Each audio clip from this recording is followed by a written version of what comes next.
Welcome back to the Webby O'Neill channel. Thanks for joining us for another video. In today's video, we're going to be discussing, Ruben Amorim and how refreshing it is to hear his honesty in interviews and press conferences. And we're going to touch largely on that today, especially when he's discussing his players and the system going forward. Get involved in the chat as usual, Reds, because we will discuss some of your comments throughout today's video. I'm getting tongue-tied, so please take over. Don't worry about getting tongue-tied, son. I do it all the time. No, I've got to look back on Ruben Amorim last night. Just see the freshness. That's what everything looks to me, a freshness and eagerness.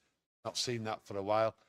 Yes, there's a lot to build on, and that I do like the ways you think that brings the freshness. Whereas when we've used substitutes before, it just seems to like cave in. We tend to go defensively. So the confidence is back there, and that's what gives that freshness. Look, they all want to keep going forward. Yes, system changed last night. Ruben Amorim knows what he's coaching these players.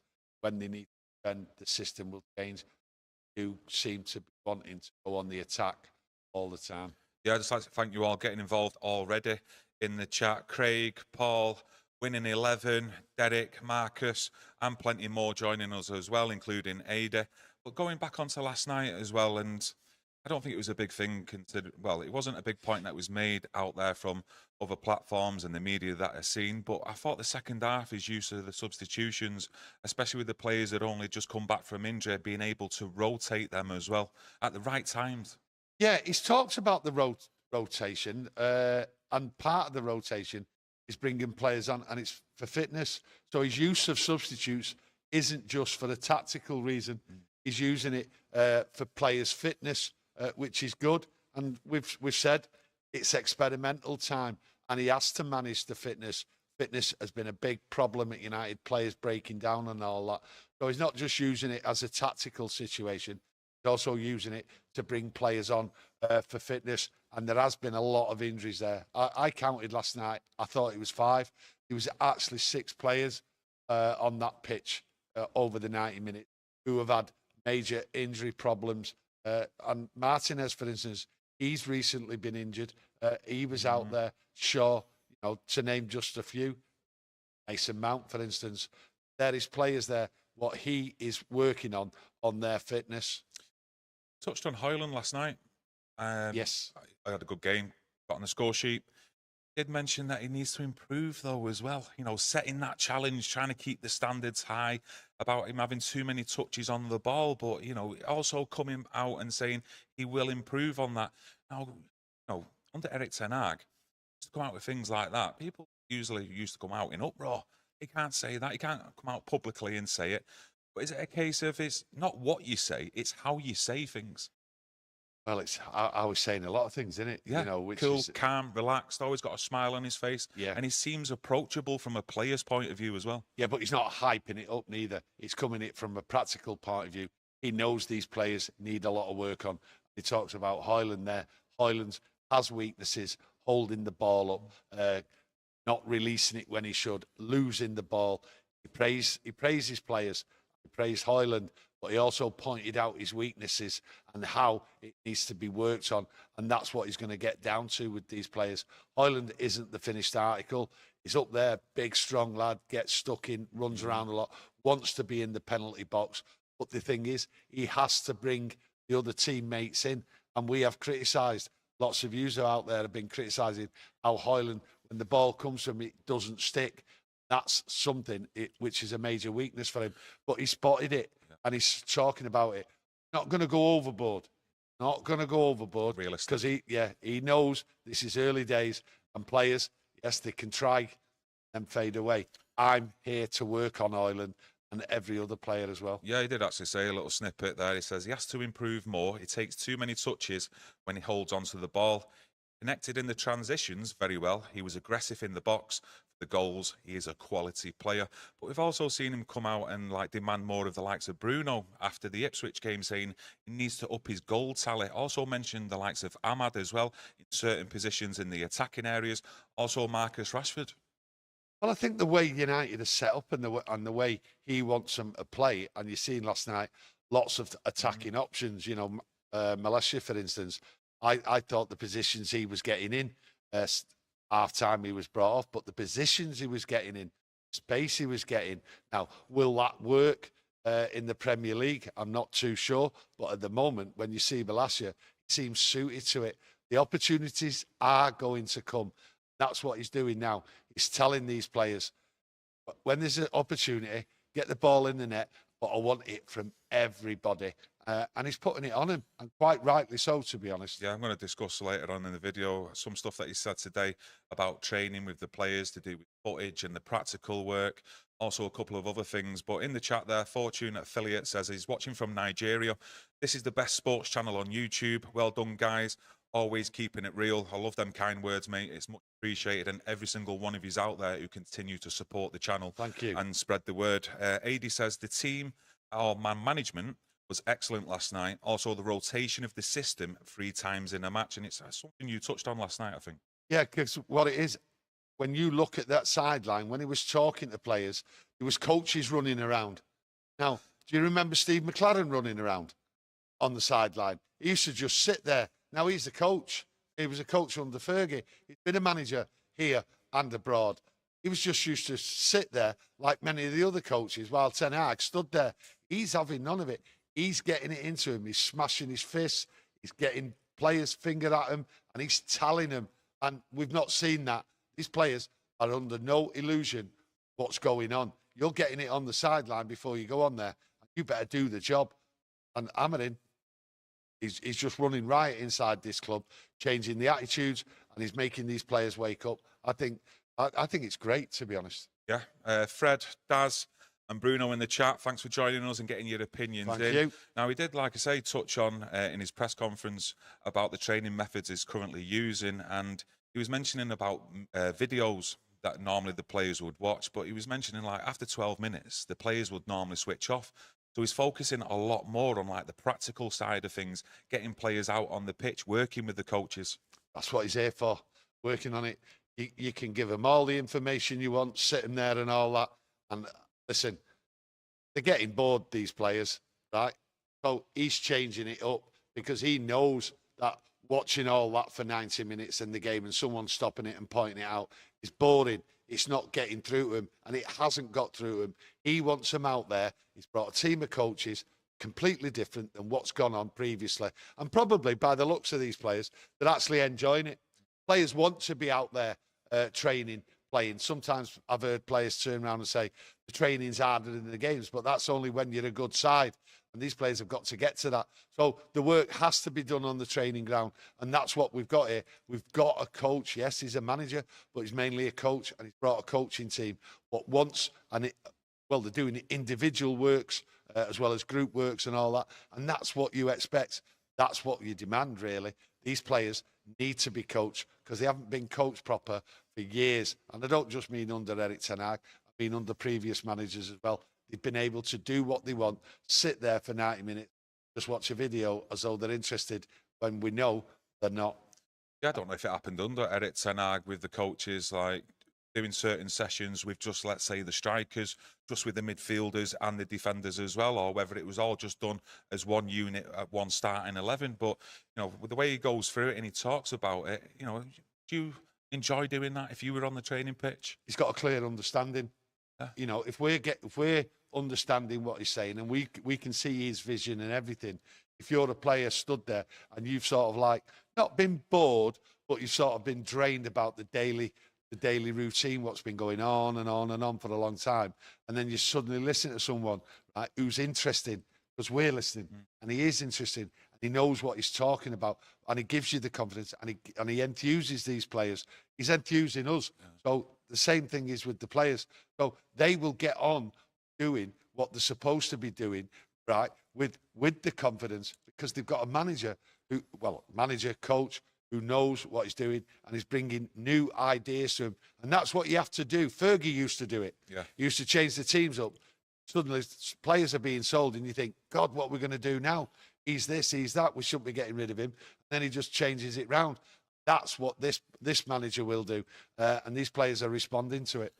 Yeah, if your coaches as well, and from the players' point of view, you know, if they're actually coaching him as, like, let's just say a midfield, defence and attack in their own individual compartments, Yeah. surely that's more interesting and more fun for the players as well, instead of like doing it as an 11 and, you know, having to stop the training session just to focus then on the strikers of what they've maybe not done right. When you're a centre half and you stood there, you're just like twiddling your thumbs thinking, God, I wish the whistle blow and get back on with it, kind of thing. Well, you would have thought, So you soak in like a sponge more, like yeah, the but instructions. I would have already thought that coaches throughout football would have been doing that Yeah. with strikers and taking the midfield players in a different area and the defenders in a different area. They do it with goalkeepers. Yeah. So I think the players being worked on is exactly what they need. What they definitely need it here at Manchester United, because they have to improve. And I think that's the way to do it. But I would have thought that would have carried on. And it seems that these things, little things like that, weren't being done. And going out, just running around 11 against 11 in training or 8 against 8, whatever they do, might have got boring for a lot of these young players. They want new, exciting, and they want a personal relationship with each coach, and they want to improve.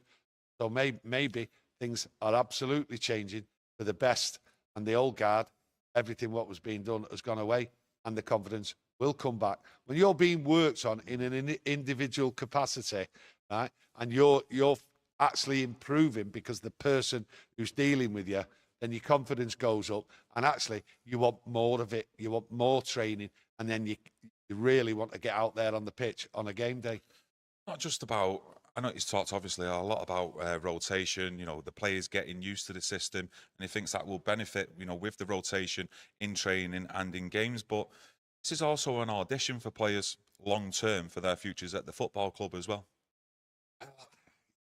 Well, if you look at where we are now, coming into December, you know, by the end of the season, come May, they'll have a big idea of who's on the journey and who's not. So a lot of these players right now, it's an audition for them, I think, because in the next few weeks, I think he'll look them more for a settled side, you know, week by week. Yeah, I think it's an audition for some players what are coming in and trying to get in and be in that starting 11. Yeah. And what it is, I don't think any of these players really know what the starting 11 is going to be.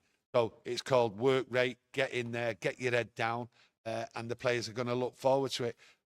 Is it an audition for long term? I think when the summer comes, I think even by January, to be honest with you, I think he'll know who's long term here and who's not. But the players seem to be rising to the challenge, and it's the younger ones what will rise to the challenge quicker. That's how I see it, because they want to play for Manchester United, this massive club. Someone out there, just remind me how much we paid for Mazraoui. Was it 12 or 14 million pound? What absolute steal he is looking like right now. And he said, Amorim, after the game, that Mazraoui is an incredible player. He is our future. He always seems fresh, even if we have to be careful with all the matches. He's the kind of player we need. Doesn't panic. Mr. Consistent, 7 or 8 out of 10 every single week. Yeah, it does not panic. He knows what to do. He has been caught out once or twice, but then that's not all his fault. It's the way the game goes. But Mazraoui there, we've said it from day one. He looks a good player, and he's improved. He's steady all the way through, and he's good no matter where he plays. I think Mazraoui is the find when you talk about spending 80 million, 90 million, and all that. Then we go and get him. I was unsure. I thought to myself, it just might be a gap filler, but he's got the position no matter where, and he's adaptable, and he has to be adaptable with this manager. So it's a good thing. So he's got a long-term future here. Yeah. No two ways about it. But he's risen to the challenge. Yeah. Not many players are rising to the challenge. He is, and he's done it from day one.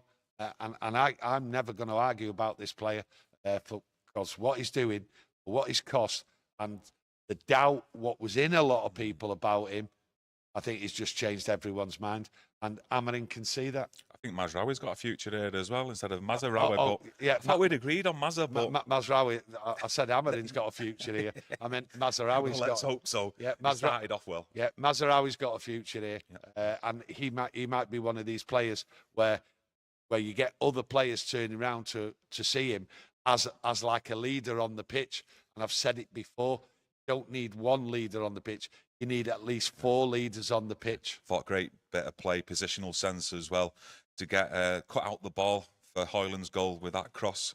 And, you know, you look at another player who we've talked about for a number of weeks now, Agati in that midfield. I think he's going to be so important for this team going forward, not just this season, but for seasons to come. Yeah, unsung hero last night. I thought he was like doing his job, just going around, doing his tackling, blocking players, stopping them, advancing. Every opportunity, he was there. He was calmly putting the ball to the left, to the right, going forward. He's always looking to go forward. So for me, Ugarte, if he carries on in that vein of form, fantastic. I go back to something. I've not mentioned it. I don't know whether it's me going on about Bruno or anything like that, but I've not noticed him going through the 90 minutes, throwing his arms about, waving, kicking off, shouting, bawling. I didn't notice it. I certainly didn't notice it last night. Maybe there's a reason for it, maybe because United was on the attack and the style of football, but maybe Amorim's had a word with Bruno and sort of said, look, you need to concentrate. That's your position.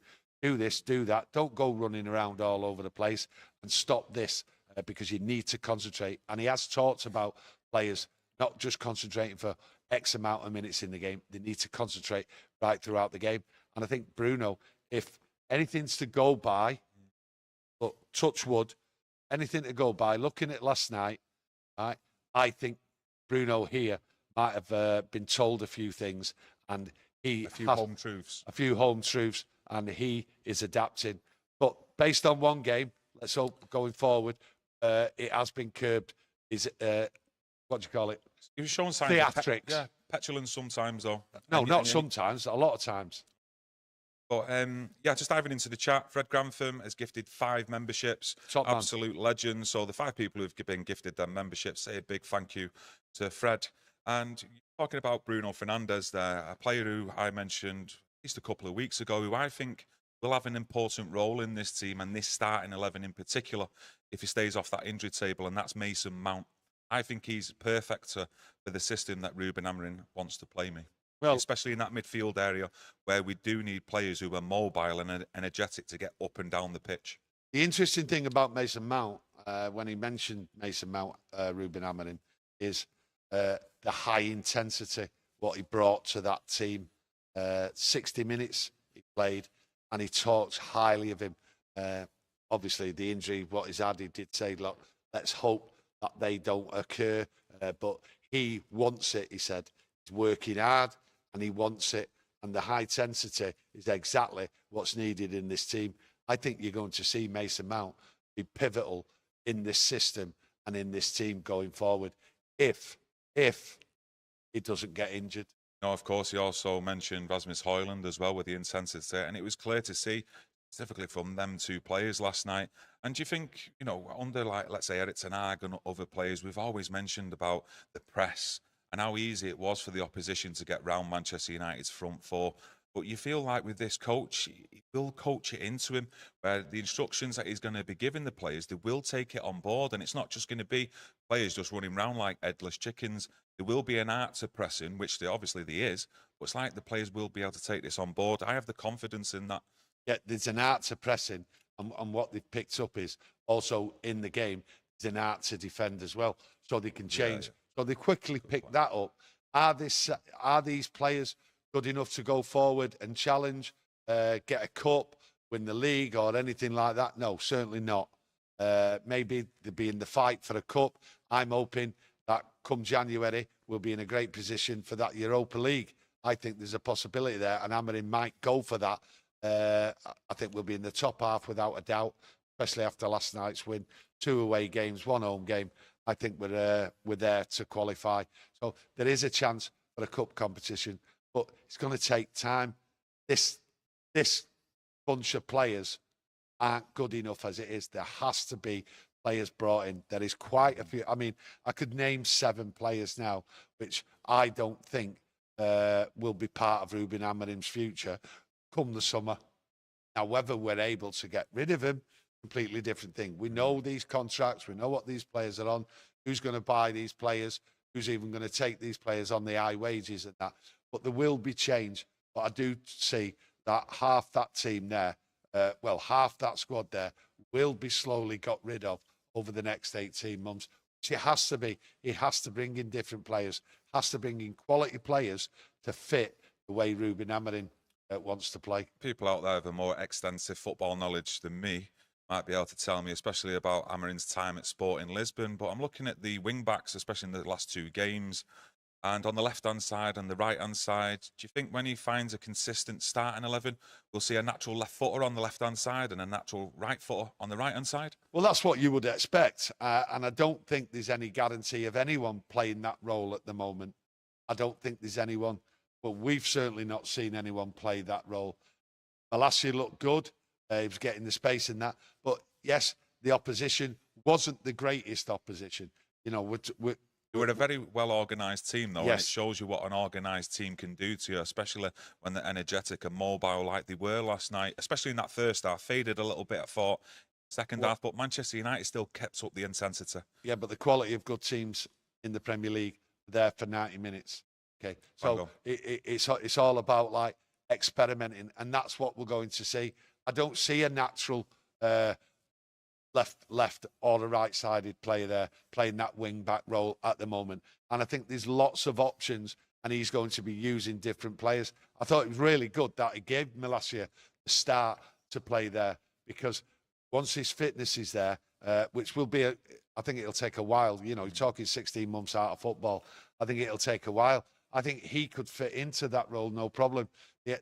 Starting as a left fullback or a right fullback, I think them days are over here. To be honest with you, I did think a week, 2 weeks ago that it'd be perfect for Luke Shaw in that left wing-back position.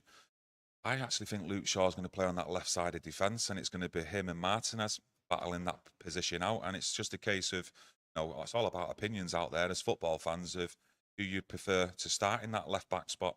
I think what you have, the left side of defence. I think what you have to look with Luke Shaw is his injuries.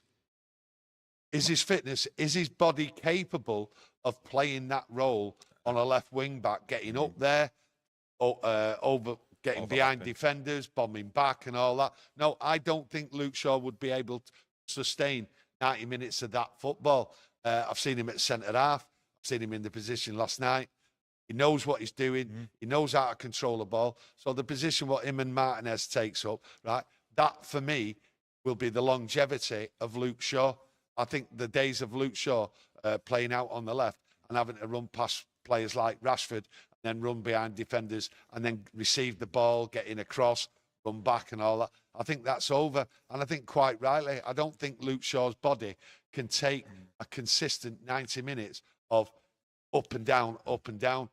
He's not a young kid. His body has been absolutely trashed for years. So Ruben Amorim, the coaches, they know they will manage him and put him where his body can do the best, and that is at the back. Yeah, I think he'd be good there on the left side of them three in defence, because I think I'd give him the nudge just over Martinez on defending that space down that left-hand side. I think he's great at it, Luke Shaw. And I'm really looking forward to Euro coming back on that right-hand side of defence, because he's tall, he's quick, he's got pace, and he's aggressive as well, where he will actually defend that space, and he's got that pace to get up and get down as well, because we've seen even with the back three as well, we've seen it last night with Martinez, let's say, and even Johnny Evans against Ipswich, they will step into midfield, they will go and track players, hunt them down and press them. I go back to Luke Shaw and Martinez. You know, Amorim talks about rotating. These two fit players, okay? They both had their injury problems, right? I think it's ideal when he talks about rotate. Whoever starts, whether it's Luke Shaw or Martinez, I'm comfortable. I'm comfortable with leaving Martinez on the pitch, on the bench, starting Luke Shaw, because I think they absolutely suit that position. Excellent. And going forward, they need rest. All the football talk is about rest, rotate, rest, rotate. These two, I don't think any of them will mind the other one starting in front of the other, because they know they're going to get plenty of game time. There is plenty of games. This is Manchester United. They're expected to challenge, and Ruben Amorim wants to challenge. He wants to challenge for everything. So they're all going to get game time, and that's how you look at it. He did talk about substitutes, how he uses substitutes. The thing is as well, we've mentioned in the past about trying to build a squad and a team where you've got 2 players in every position where, you know, if you do have to rotate, there's no real drop-off in quality. And if you look at it with Luke Shaw and Martinez, if he is looking at playing them 2 in that position, well, them 2 being rotated over the course of the season as well, I don't mind that. And if that keeps Luke Shaw off that injury table, so be it for the time being.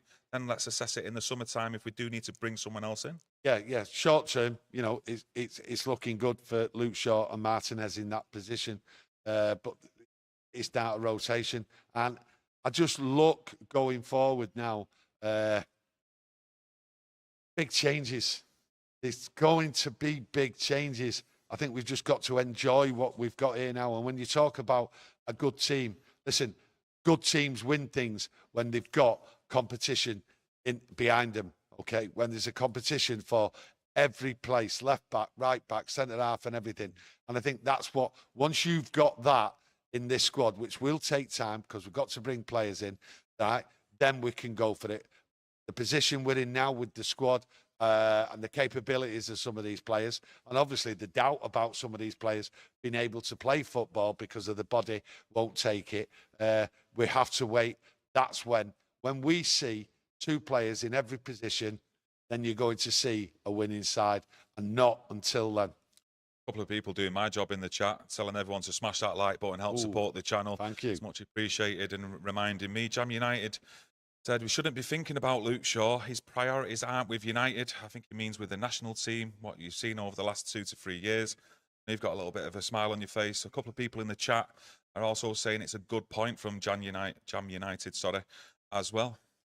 Yeah, I've gone on about it. He's put England first before United a couple of times, but Luke Shaw isn't going to get that freedom what he's had to put himself in front of Manchester United. Ruben Amorim demands loyalty. He demands these players put everything into Manchester United, and that's how it should be.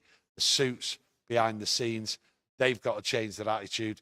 Manchester United comes first, and when players are injured on a regular basis, Manchester United must come first, and players must not be risked. And I think a lot of other sides, especially in the Premier League, will be doing the same, because they understand that players are breaking down too much because there's too much football. So there might be a change going forward. And I do understand Luke Shaw, how it gets you. It's got me over the years. Pretty sure I asked you last night in your match reaction about Bruno, all the rotation. He talks about Amorim, you know, from game to game, etc. You know, giving the players a rest just to give more training time on the pitch to get used to the system. Does that apply to Bruno Fernandes, where he can be rotated, took away from a match day squad, or is he too valuable to lose from this team at the moment? I think when you see long-term Mason Mount, the likes of Mason Mount, if he can overcome the injuries and get a regular place in the side, I think that's when you will start to see rotation for Bruno. Mason Mount, very adaptable, but as he said, first game there under Ruben Amorim, high intensity. That's what you want. So Bruno will get the opportunity to be rested. We know he doesn't like to be rested. That's the way he is. But I think there will be change. But it's all down to, can some of these players avoid the injuries? What's there? Because Mason Mount is a good footballer. I've always said it. I stopped talking about him because he's just always on the treatment table. But unfortunately, that's the way it's gone. I like him, and I think he will bring something different. And Ruben Amorim, clearly going on about him, knows that because he sees him in training, and he sees his attitude as well. Like with Bruno, and you've seen it with other players. Like just one springs to mind, like Wayne Rooney. You know, the players who start further forward as strikers or them number 10s, as they get older as well, they tend to drop back as well into midfield. And I think he'd done it against Ipswich in the second half, where he dropped Bruno deeper into midfield. And he also done it last night as well. So do you think that might be something he's thinking going forward, Amorim, with that could be Bruno's long-term position to get into this team going forward? No, not long-term, no. I think he's just adapting at the moment. Yeah. I think that's what he's doing. He has said players will play in different positions. He will test players, and he will need to test players because certain players aren't there to do the job what he needs at the moment. I think it's one big experiment, what we're seeing now. But long term with Bruno, I don't think Bruno will be playing the 60 games. I think that will slow down, and quite rightly so, because other players need to come through. Other players need to bring something different to this side and the style and the way it's going. He spoke about the Everton game as well, and as you would expect, he's saying that we must win against Everton on Sunday, but there will be rotation as well. Yeah, there will be rotation. I did say about the 2 games, Ipswich and the game last night. You won't see that starting 11. You won't see it again. And I think tomorrow, on Sunday against Everton, I think we'll be surprised. There'll be a few surprises there. He knows, he's telling us players aren't training for 2 days after the game, so he needs to bring someone else in. So I think we're all going to be surprised by who starts on Sunday. Yeah, just diving into the chat. Tim says, I like Amorim's balance of encouraging players, but always starting where they need to improve. It's very refreshing words from the manager. We discussed that earlier on as well, and I totally agree with you, mate. Yeah, I think this manager, the way he speaks and way he talks about the players, and he will be critical, and he has been critical of certain players, certain things what have gone on in games, gone on in training and everything else like that. But I think he's the type of manager that if he does be critical with these players, okay, they're not going to take offence. Whereas they've took offence in the past. You know, you look at Mourinho, took offence at the way he spoke to him at times, several players. And you look at Erik ten Hag, there was clearly a split in that dressing room and the way Erik ten Hag approached him. I'm not saying it was right, but there is a different approach where he can scold players, but players don't take offence. Yeah, the thing is with me, like I mentioned before, it's not what you say, it's how you say it. Yes. And I did mention a few weeks ago that I think his age as well, the generation that he is, being closer to a lot of these players, he will understand the players a lot more in terms of what they're having to deal with the pressures, the noise outside the football club, and the pressures put on them as individuals as well, like with sponsorships, etc. All the stuff they've got to do with work around football as well. But he'll understand them where he can focus them on the pitch more importantly, because there's been too many players over the years where the focus hasn't been on the pitch, where some players, you look at them and they think, do they even care about playing for this football club? Yeah, but, you know, we've said it many times, there's some of these players care about it, but it's the lifestyle and everything. And Ruben Amorim understands the needs of these players, what they do offside. I mean, if you talk, when I was a young lad, there's no such thing as computers playing handheld phones and all that. You know, there was no such things like that. So people have adapted and I wouldn't say adapted, that the life has changed, but Ruben Amorim is on that wavelength because of the age gap. The age gap's been cut, so there is a clear understanding of how they can approach the manager because he understands what they're talking about, doing on a daily basis and everything else like that. So there's a bit more togetherness at this moment in time. Fingers crossed it don't go pear-shaped. Love the Nature says, where do you see Rashford in this team? It's that 3-4-2-1. I don't see Rashford in it. He ought to come out after Ipswich saying it's not going to be him going forward as that lone striker. If it's the 3-4-3, you'd expect him either on the left or the right-hand side, whereas at the moment, for me, Garnacho, my preference is the starter on the left. Is there a place there for Marcus Rashford on the right-hand side? Definitely needs to improve, in my opinion. Let me know what yours is out there. I don't see a place at all for Rashford. I just don't see a place. I don't. Sorry to interrupt. Why do you see that? Do you think it's because the competition there is better than what Rashford is, or no? Just think I don't think that fight in him. No, well, definitely not got the fight in him. I've not seen it. I didn't see the fight in it the last couple of games when he's been on the pitch. I don't think anything's really changed with him, and it's all down to him. We've said it. Ruben Amorim said it. It's all down to him. We can't coach him anymore. He knows what to do. He has to take the responsibility.